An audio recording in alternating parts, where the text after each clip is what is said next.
Russia Ukraine യുദ്ധം പോലെ ലോകം ഉറ്റുനോക്കുന്ന മറ്റൊരു സംഘർഷ ഭൂമിയാണ് മധ്യേഷ്യ. അവിടെ വർഷങ്ങളായി നീറിപ്പുകയുന്ന ഇറാൻ ഇസ്രായേൽ പോരാട്ടം പുതിയൊരു വഴിത്തിരിവിലേക്ക് എത്തിയിരിക്കുകയാണ്. ഇറാൻ പ്രസിഡന്റ് മസൂദ് പെസഷ്കിയാനെ ലക്ഷ്യമിട്ട് ഇസ്രായേൽ ആക്രമണം നടത്തിയെന്ന് ഇപ്പോൾ റിപ്പോർട്ടുകൾ പുറത്തുവരുന്നുണ്ട്. ഇത് സ്ഥിരീകരിക്കപ്പെടുകയാണെങ്കിൽ ലോക രാഷ്ട്രീയത്തിൽ വലിയ ചലനങ്ങൾ സൃഷ്ടിക്കുന്ന ഒരു സംഭവമായി ഇത് മാറും. കഴിഞ്ഞ മാസം ഇറാനും ഇസ്രായേലും തമ്മിൽ നടന്ന 12 ദിവസത്തെ യുദ്ധത്തിനിടെ ഇറാൻ പ്രസിഡന്റിന് നിസ്സാര പരിക്കേറ്റുവെന്നതാണ് IRGCയുമായി ബന്ധപ്പെട്ട ഫാർ ന്യൂസ് ഏജൻസി റിപ്പോർട്ട് ചെയ്യുന്നത്.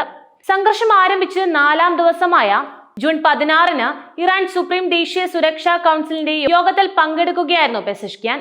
ആ സമയത്താണ് കെട്ടിടത്തിലേക്ക് മിസൈൽ ആക്രമണം നടന്നതെന്നും അതിൽ അദ്ദേഹത്തിന് കാലിന് പരിക്കേറ്റതുമായാണ് പറയുന്നത്. പടിഞ്ഞാറൻ ടെഹ്റാനിലെ ഷഹ്റഖ് എ ഗർബ് പ്രദേശമാണ് ഇസ്രായേൽ ആക്രമണത്തിൽ ലക്ഷ്യമിട്ടത്. ഈ ആക്രമണത്തിൽ parliament speaker Mohammad Bagher, judiciary മേധാവി മോഹ്സേനി എന്നിവരുൾപ്പെടെ മറ്റു ഉന്നത ഉദ്യോഗസ്ഥരെയും ലക്ഷ്യമിട്ടതായി റിപ്പോർട്ടുകൾ പറയുന്നുണ്ട്. നേരത്തെ ബെയ്റൂട്ടിൽ ഹിസ്ബുള്ള നേതാവ് ഹസൻ നസ്രല്ലിയെ ഇസ്രായേൽ വധിച്ച രീതിയിലായിരുന്നു ഈ ആക്രമണമെന്നും ഫാർ ന്യൂസ് വ്യക്തമാക്കുന്നുണ്ട്. കെട്ടിടത്തിന്റെ പ്രവേശന നിർഗമന കവാടങ്ങളെ ലക്ഷ്യമിട്ട് 6 മിസൈലുകൾ ഉപയോഗിച്ചായിരുന്നു ആക്രമണം. സ്ഫോടനങ്ങൾ നടക്കുമ്പോൾ ഇസ്രായേലിയൻ നേതാക്കൾ കെട്ടിടത്തിന്റെ താഴെ നിലകളിലായിരുന്നു ഉണ്ടായിരുന്നത്. വൈദ്യുതി ബന്ധം വിച്ഛേദിക്കപ്പെട്ടെങ്കിലും ഒരു അടിയന്തര ഹാച്ച് വഴി അവർക്ക് രക്ഷപ്പെടാൻ സാധിച്ചു. പെസഷ്കിയാൻ ഉൾപ്പെടെ നിരവധി ഉദ്യോഗസ്ഥർക്ക് രക്ഷപ്പെടുന്നതിനിടെ നിസാര പരിക്കേറ്റു. ആക്രമണത്തിന്റെ കൃത്യത ഒരു ആഭ്യന്തര ചോർച്ചയെക്കുറിച്ചുള്ള ആശങ്കകൾ ഉയർത്തുകയും അധികാരികൾ ഇപ്പോൾ ഇതേക്കുറിച്ച് അന്വേഷിക്കുകയും ചെയ്യുന്നുണ്ട്. പ്രസിഡന്റ് പെസഷ്കിയാൻ നേരത്തെ തന്നെ താൻ ഇസ്രായേലിന്റെ വധശ്രമത്തിന് ഇരയായെന്ന് അവകാശപ്പെട്ടിരുന്നു. അവർ ശ്രമിച്ചു, അതെ, അവർ അതനുസരിച്ച് പ്രവർത്തിച്ചു, പക്ഷേ അവർ പരാജയപ്പെട്ടു. ഫാഴ്സ് റിപ്പോർട്ട് ചെയ്ത ഒരു അഭിമുഖത്തിൽ അദ്ദേഹം പറഞ്ഞത് ഇങ്ങനെയായിരുന്നു: അവർക്കുണ്ടായിരുന്ന ചാരന്മാരുടെ വിവരങ്ങൾ കാരണം ഞങ്ങൾ യോഗം ചേർന്ന പ്രദേശം ബോംബിടാൻ അവർ ശ്രമിച്ചു. ഇറാനും ഇസ്രായേലും തമ്മിലുള്ള ഈ സംഘർഷത്തിന് പതിറ്റാണ്ടുകളുടെ ചരിത്രമുണ്ട്. 1979-ലെ ഇറാനിയൻ വിപ്ലവത്തിന് മുൻപ് ഇരു രാജ്യങ്ങളും തമ്മിൽ വലിയ പ്രശ്നങ്ങളൊന്നും ഉണ്ടായിരുന്നില്ല. എന്നാൽ വിപ്ലവാനന്തരം ഇറാൻ ഒരു ഇസ്ലാമിക രാഷ്ട്രമായി മാറിയതോടെ ഇസ്രായേലിനോടുള്ള നിലപാട് സമൂലമായി മാറി.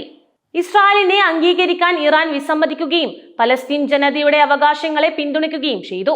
ഇസ്രായേലിനെ ഭൂപടത്തിൽ നിന്ന് തുടച്ചു നീക്കുമെന്ന ഇറാനിയൻ നേതാക്കളുടെ പ്രസ്താവനകൾ ഇസ്രായേലിന് ഒരു നിലനിൽപ്പ് ഭീഷണിയായി തന്നെ മാറി. ഇസ്രായേലിന്റെ പ്രധാന ആശങ്കകളിൽ ഒന്നാണ് ഇറാന്റെ ആണവ പദ്ധതി.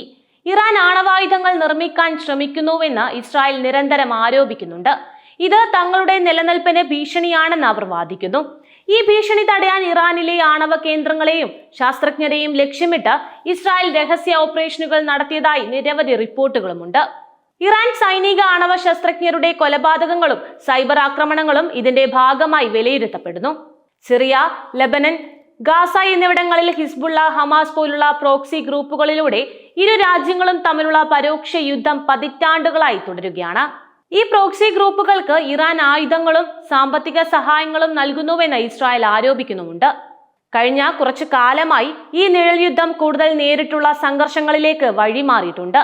2025 ജൂൺ 13-ന് ഇസ്രായേൽ ഇറാനിലെ തന്ത്രപ്രധാനമായ സൈനിക ആണവ കേന്ദ്രങ്ങളിൽ മിന്നലാക്രമണം നടത്തി. ഗാസ യുദ്ധവും മേഖലയിലെ അതിന്റെ സ്വാധീനവും നിലനിൽക്കെയാണ് ഈ നീക്കം. ഇറാൻ ആണവായുധങ്ങൾ നേടുന്നത് തടയുക എന്നതായിരുന്നു തങ്ങളുടെ ലക്ഷ്യമെന്ന് ഇസ്രായേൽ അവകാശപ്പെട്ടു.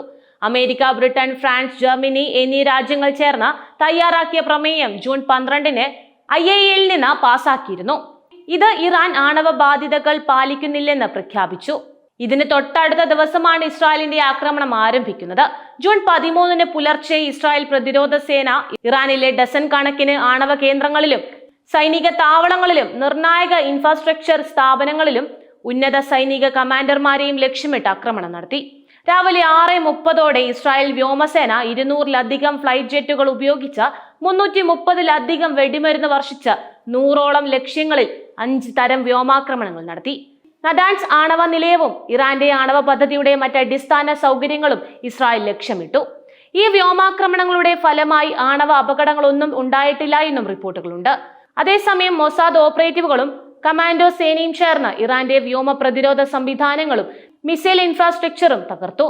ടെഹ്റാന് സമീപം രഹസ്യ ഡ്രോൺ താവളം സ്ഥാപിക്കുകയും വ്യോമ പ്രതിരോധം പ്രവർത്തനരഹിതമാക്കാൻ കൃത്യമായ ആയുധങ്ങൾ കടത്തുകയും ചെയ്തതിലൂടെ ഇസ്രായേലിന് വ്യോമാധിപത്യം നേടാൻ കഴിഞ്ഞുവെന്ന് ഒരു ഇസ്രായേലി ഉദ്യോഗസ്ഥൻ തന്നെ പറഞ്ഞിട്ടുണ്ടായിരുന്നു. ജൂൺ 13 പുലർച്ചെ നടന്ന ഈ ആദ്യ ഓപ്പറേഷനുകളിൽ 30 ഇറാനിയൻ ജനറൽമാരും 9 ആണവ ശാസ്ത്രജ്ഞരും മിനിറ്റുകൾക്കുള്ളിൽ കൊല്ലപ്പെട്ടു. ഓപ്പറേഷൻ റെഡ് വെഡ്ഡിംഗ്, ഓപ്പറേഷൻ നാർണിയ എന്നിങ്ങനെയാണ് ഈ നീക്കങ്ങൾ അറിയപ്പെടുന്നത്. ഉച്ചയോടെ ട്രാബീസ് വിമാനത്താവളത്തിന് സമീപവും ഇസ്രായേൽ ആക്രമണം നടത്തി. ഹമദാൻ വ്യോമതാവളം, പർച്ചിൻ സൈനിക താവളം, ഭൂഗർഭ ഫോർഡോ ഇന്ധന സമ്പുഷ്ടീകരണ പ്ലാന്റ് എന്നിവിടങ്ങളിലും സ്ഫോടനങ്ങൾ നടന്നു. ഹമദാൻ, ട്രാബീസ് വ്യോമതാവളവും ഇസ്ഫഹാൻ ആണവ സാങ്കേതിക ഗവേഷണ കേന്ദ്രവും തങ്ങൾ ആക്രമിച്ചതായി പിന്നീട് IDF സ്ഥിരീകരിക്കുകയും ചെയ്തിട്ടുണ്ടായിരുന്നു.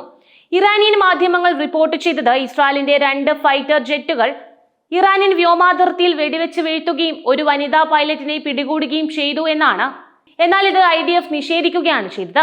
ഈ 12 ദിവസത്തെ ആക്രമണത്തിൽ IRGC കമാൻഡർ ഹൊസൈൻ സലാമി, സായുധ സേനാ മേധാവി മുഹമ്മദ് ബാഗേരി, IRGC വ്യോമസേന കമാൻഡർ അമീർ അലി ഹാജിസാദെ ഉൾപ്പെടെ നിരവധി ഉന്നത ഇറാനിയൻ സൈനിക ഉദ്യോഗസ്ഥരും ആണവ ശാസ്ത്രജ്ഞരും കൊല്ലപ്പെട്ടതായും റിപ്പോർട്ടുകളുണ്ട്.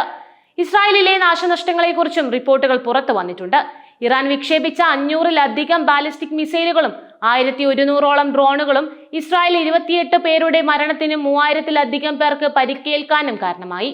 36 മിസൈലുകൾ ജനവാസമുള്ള പ്രദേശങ്ങളിൽ പതിക്കുകയും 240 കെട്ടിടങ്ങളിലെ 2305 വീടുകൾക്ക് നാശനഷ്ടമുണ്ടാവുകയും ചെയ്തു.